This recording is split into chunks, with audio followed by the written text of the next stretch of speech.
nhân dịp 20 tháng 11 ấy khỏi chúc khắp pha bút ý say ai say 20 tháng 11 là ngày nhà giáo Việt Nam nước bên ông nữa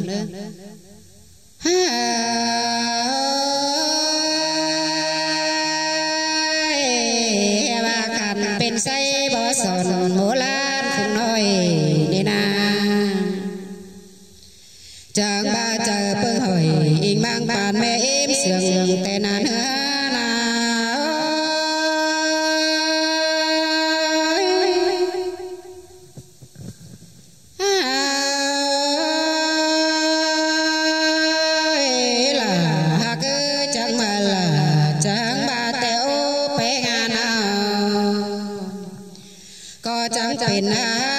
say mừng cốt chờ một chờ bưng nhớ đàng nên chẳng ba sùng sánh sàng mò nợ cho em sòn nắm tè lò xuống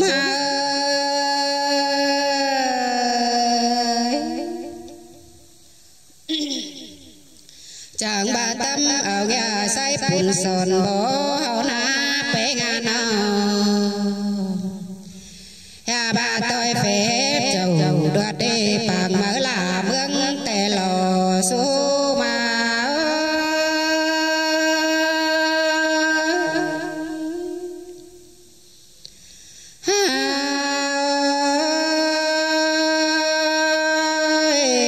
chờ sườn bé nhà chẳng quần bảo mi nhám nghề tè na say nâu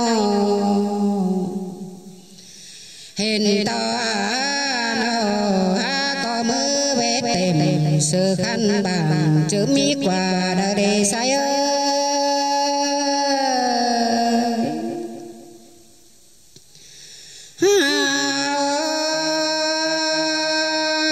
chẳng ba bàn hoa có tối tầm mò kinh mi đằng đời để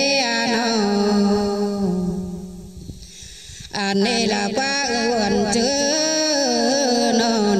chờ nông có bảo chờ lá con để say nâu chẳng ba là chẳng ba tè lo say ơi nô lương chẳng ba bát tình bát mơ chu điểm na na na na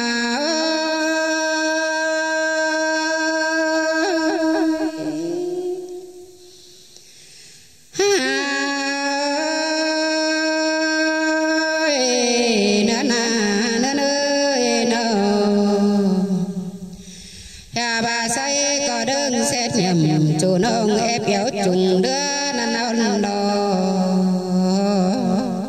chẳng ba ảo mất nặng hơn riêng bó tùm na su mơ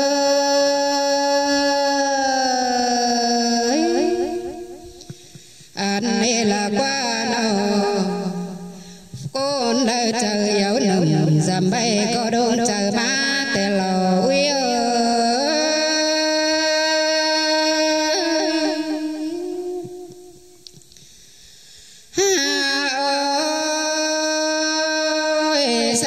chẳng ba học cho cả phùng ép hiến lòng nặng tè ô nô nhà ba ơi bóng vàng hiền hồ say đan thiền bàn tè lò nữa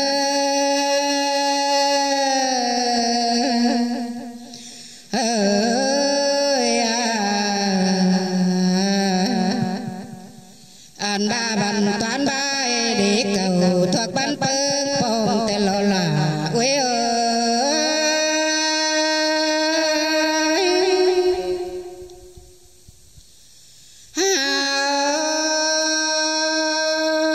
say cỏ bữa bỏ tiếng là lô là đi na nông cánh xin cánh sửa nông đã tìm bè mơ sờ nê nê anh này là quá nó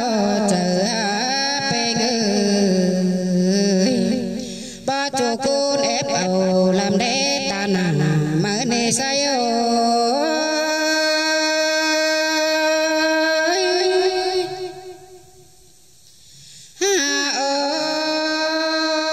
chẳng ba là chẳng ba từ đây bê ngà nâu sen múa bà xùm chờ say chẳng quần quần mốc đó in cây tê lò nữa nơi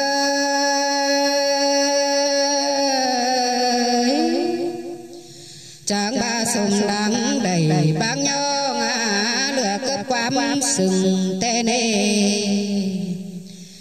tôi bố đô khánh thì há nó cúc ngưỡng cúc say bùn mà tê lò hiện tỏ khai nê bằng mơ là khai nê say bể em sườn